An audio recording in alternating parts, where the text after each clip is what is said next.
Hello, kasower! Kumusta kayong lahat? So, share ko lang. Nung time na bumili ako nitong makina sa pier, ang nasa isip ko lang is makabili ng second hand na high speed. Siyempre, matest ko din kung maayos yung pagtahi. So, okay naman, nakabili na ako eh.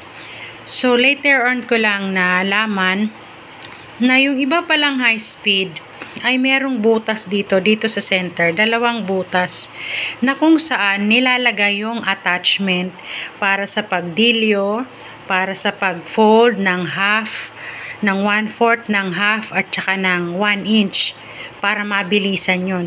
So dapat dito pala, dito sa gitna may dalawang butas yan na kung saan ini-screw yung attachment.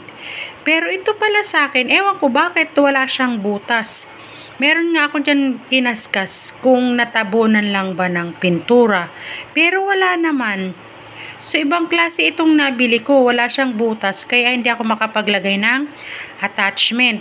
So, kung kayo bibili ng second hand na washing machine ng high speed or kahit brand new, check nyo yung dalawang butas dito na nilalagyan ng attachment para pwede rin kayong maglagay.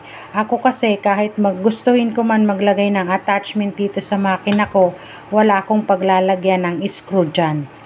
Okay? So yun lang. Sana nakatulong. Bye!